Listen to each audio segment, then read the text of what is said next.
What's up, you guys? Divinechakras here. Welcome back to the channel. It is super early in the morning, but I really had to come to you guys. I have so much on my mind. And I said I wasn't gonna cry, but I probably am. So it is what it is.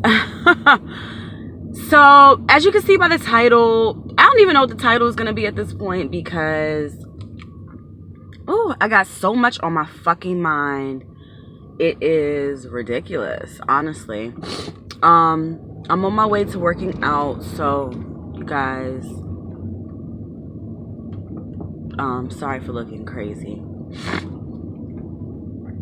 Anywho, I don't even know where to fucking start, honestly. But what I do know is that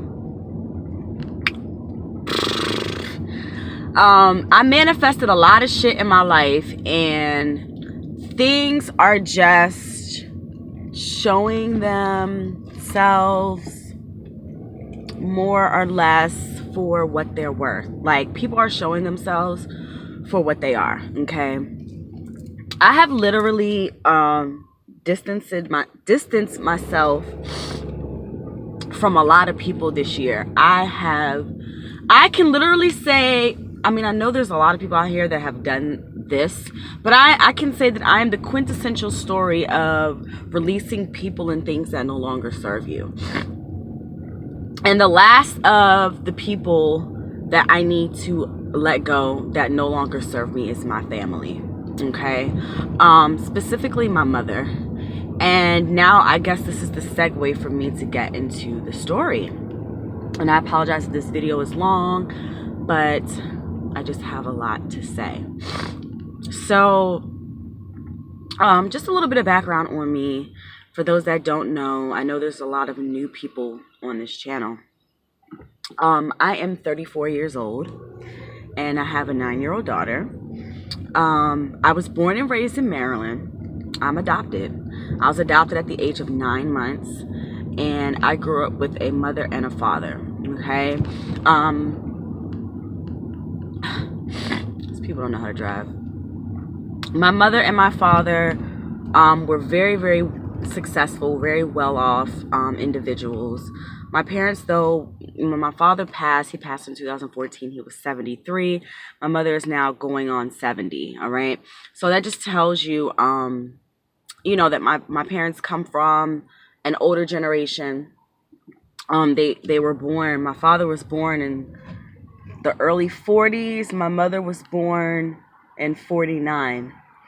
My parents were 7 years apart from each other.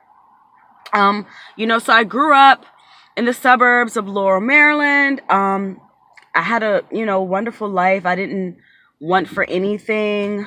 I grew up knowing that I was adopted. I knew the whole time. It wasn't like a surprise or like, oh, you're 12 years old, surprise, you're adopted. It was, you know, I always knew that I was adopted. And my father used to always tell me the story about like how when they came to the agency, because I was adopted through an agency. I was born in Baltimore, Maryland. I went to a foster home, all that good stuff. Never met my adopted parents, for those that are asking. Never met my adopted parents. Never really had like the want to meet my adopted parents, or I keep saying my adopted parents, my birth parents. I never met my birth parents, and I never really had the want to meet them. So, you know, which is cool, whatever. But my father used to always tell me about a story when he came to the adoption agency, and, you know, they were looking at all these little girls, and they wanted a girl. They're looking at all these little girls, and it was just something about me, Tania's Peak. That was my birth name, Tania's Peak. It was something about Tania's Peak that, you know, he loved. And so he said that, you know, he went to go, and he was like, you know, saying something like, hey, baby girl, whatever. And like, I threw my arms up at him. And that's how he knew that, you know, I was the one. So that's how I was adopted. Short story. Through the years, I grew up, my mom, my father, again, in the house. And, for years, I just remember as a young, little girl that, my parents had, they had communication dysfunctions, okay? Everyone's not perfect, all right? But I do know one thing in a Black household, children should be seen and not heard, okay? So I really didn't have a big opinion growing up. I never really had the opportunity to express myself. I always had to follow these rigid rules. I grew up Christian. My father didn't go to church like that. He went, on the major days that he needed to go. But my mom was the one that went to church. I went to church with my mother every Sunday. My mother was on the board of not trustees, but she was on the board, so she was the church treasurer. So we were always in the church doing something, all that good stuff. So I grew up, Jesus is real. I know the Lord is real to me. Jesus loves you. Jesus, the Lamb of God. This is how I grew up. Okay. Maybe about, I would say the age of 9 or 10 is when I started to realize that there was something just wasn't clicking. Something wasn't clicking with me and my mother. Me and my mother, we never really got along like that. We never really had a great communication system between the two of us. Anytime my mother would, get in an argument with my father, she would just walk away. They wouldn't sit down and talk it over. She would just walk away, go up in the room, shut the door. My father, he would stay downstairs all night and watch TV, on any given day. My mother would go upstairs and go to sleep at 7:30, 8 o'clock at night. So I never really saw them. I never really remember seeing them, I should say, be very affectionate, kissing, hugging, going up in the room and shutting the door and girl, don't come in here. You know what I'm saying? Holding hands. I really don't remember them being so affectionate, at all. Nor do I really remember them being affectionate with me, honestly. And again, as I grew up, I got older and older and older. I started to see things for what they were.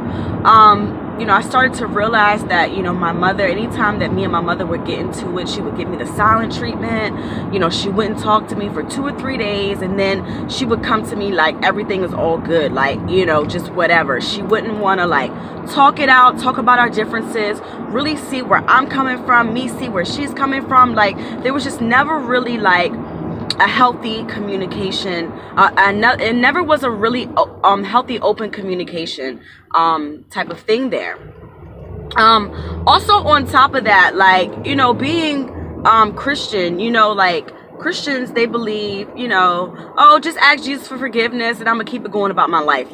There's no accountability in religion. It's always, I'm gonna ask God for forgiveness and I'm gonna keep it moving. And I feel like that's something that was always prevalent in my life, was just ask Jesus for forgiveness and all your sins will be washed away. And it's oh, okay, so how many times can I commit sins before Jesus is girl, I done gave you too many motherfucking chances, no more forgiveness, fuck that shit. Eventually Jesus got to get tired of that shit too, you know what I'm saying? But anywho, so I grew up, I went to college. Now, the one thing about me in college was that I didn't want to go to college. I wanted to go to cosmetology school. I wanted to get my cosmetologist license. I'm a very creative, hands-on person. And my mother shut me down in high school. She told me that I would never amount to anything if I become a hairdresser. I would never make any money, as a hairdresser. And I would think back on, Miss Alicia. Miss Alicia was our hairdresser. She was a black woman, of course, And I'm oh, so this is how you feel about Miss Alicia? You feel like she don't amount to anything? You feel like she ain't shit because she's a hairdresser? You know what I'm saying? And, of course, don't question me, just like you're not supposed to question God or Jesus. Don't question me. I'm your mother. You know what I'm saying? Don't question me. And it's but I'm supposed to question you. That's human nature, is to question. It is to wonder. It is to be in amazement. It is to get your burning desires answered. Do you not see this? Anyways, So, you know, I went, you know, against my wishes, not even wishes, but against me wanting to, I did go to college. All right, I ended up having a great experience at college. In college, I went to Johnson C. Smith University. For those that don't know, I went to Johnson C. Smith University in Charlotte, North Carolina. That's how I ended up in Charlotte. I wanted to get as far away from fucking home as possible. Okay, as far away from home as fucking possible. And so I went to Charlotte, 10 years, had Kennedy, you know, blah blah blah. Graduated. Got my degree, and after all that, I ended up having to come back home because of unforeseen circumstances. Now, me and my daughter's father, we broke up, blah blah blah. Giving you guys the backstory. So I ended up having to come back home, and that was probably one of the worst things that I could have ever done for my soul. Okay, so here's where shit gets real. All right, so 10 years after not living with, you know, my parents, you know, I developed my own self-knowing, self-worth, self-understanding, self-preservation. I was, you know, that bitch. Like, fuck you mean? I'm grown. I've been paying my bills on my own. Granted, you've been helping me a little bit here and there. But yeah, you know what I'm saying? So, you know, my mother became very manipulative. You know, she really wanted to get back that control that she had over me as a child.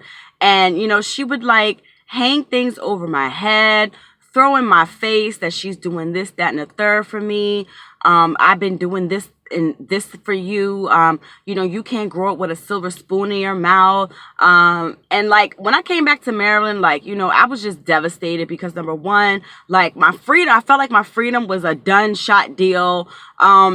You know, I really didn't look to move out on my own in Maryland because Maryland is so expensive to live. Like on your own, like it's so expensive to live. And, you know, you got to really have, you got to be out here making like $60,000, $70,000. And of course, I was in college. A lot of the people that were home, they, you know, had a head start on getting these government jobs. A lot of people that I know didn't even go to school. You know, from straight out of high school, they went straight into the government. And that's what people do here in Maryland, D.C., Virginia, is they go and they just work for the fucking government. And that was never really my thing. Even though, like, my major was government official, like, government officiated. I guess you kind of want to say, like, I wanted to be a diplomat. My major was international relations with a minor in Spanish. And so, you know, I wanted to be a diplomat, but I also knew that because of my creative side, after, you know, coming out of college and going into the office, because I worked for American Honda Finance for a few years, and then I did mortgage company work. Like, I'm like, this fucking corporate shit is not for me. This is just not for me. And so I realized, I knew at that point that this is not for me, and everything is not for everyone, and there's nothing wrong with that. That's what you have to remind yourself as parents. Just a side note, that just because you want your child to do something doesn't mean that that's something that your child needs to be doing. Your child should be flourishing on what makes them happy, not what makes you fucking happy. You cannot live your life through your child, okay? It's not going to happen. Fix the shit that's broken inside of you and then keep it moving. Like, come the fuck on. Anyways, so my mother became very manipulative, and like for a while, you know, she was like pressing me about getting a job in the government and this, that, and the third. But the one thing that I noticed that my mother never did was she never really helped me. My mother and my father were both in the government. And it's like, she never really like even tried to help me. Since you want me to get this government job, why don't you try to help me? She didn't even really try to help me. All they really did was, you know, provide a home. Of course, you know, the home that I grew up in, you know, my mother was asking for me to pay bills, which is cool. But I'm just like, I feel like, you know, niggas, black people, they always try to like suck you dry. You know, and while she did help me, I realized that me accepting her help was just me falling into her fucking trap. Okay. I've realized that my mother's a narcissist, and I'm glad that I'm not emotional about this shit anymore, because at the end of the day, like what the fuck? My father passed away 2014, just to speed you guys up. My father passed away in 2014. That's when shit got real. That's when shit hit the fan. It was just me, my mother, and Kennedy living in the house. And, you know, at that point, I was like, all right, you know, I see why I had to come back home, because Spirit led me to come back home because my father passed away. And I needed to be, you know, around my father for the last 3 years of his life, especially his granddaughter. Right? Okay. So, you know, my father passes, and, you know, we took it really hard. It was a really, really hard thing, of course, like any loss, especially of just any loss, period. I shouldn't even put a degree on a loss, but a loss is a loss is a loss. When you lose someone you love, it can be very hard on you, right? Okay. So, you know, me and my father were very close. And, you know, when he passed again, it was really, really hard. After that, my mother became her worst. And that's when me and her argued a lot. And I mean, I've said some very hurtful things to her, but I've said some things that were truthful in hurt. And my mother doesn't want to hear the truth. And I know, you know, as a child, I've done some fucked up things, but what child hasn't? Like, we all make mistakes. Like, that's part of growing up and you being a parent, is that you got to, you know, guide your children in the right direction. And I'm not saying that my mother didn't guide me, like, but there are a lot of things that I know I struggle with is because of her. Okay. So my mother became very manipulative, very, you know, very like angry, very bitter. And, you know, she was like this before, but like once my father passed, it became even more prevalent. And my whole thing is like, you know, I get that you lost your husband and that you're upset, but let me tell you one motherfucking thing here. I lost my father too. Okay? And it doesn't give you the fucking permission to treat or talk to me like I'm anything because you want to take your anger out on something or someone. That ain't got shit to do with me, okay? It doesn't. And that's the one thing that I hate about the Black community, is that we don't know how to express ourselves, okay? We know how to be, like, violent towards each other. And what I mean by violent is, like, we know how to be argumentative towards each other. You know, we know how to put each other down. We know how to do all of these things. But we don't know how to communicate in a loving manner.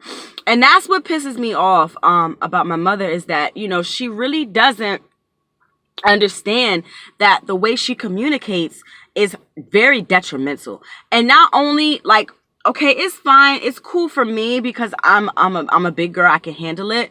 But when Kennedy starts to see through the bullshit, then that's when it becomes a problem to me.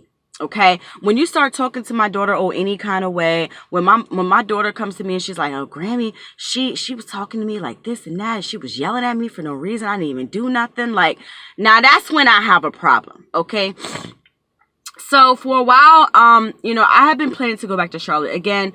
My whole thing was I didn't want to permanently stay here in Maryland.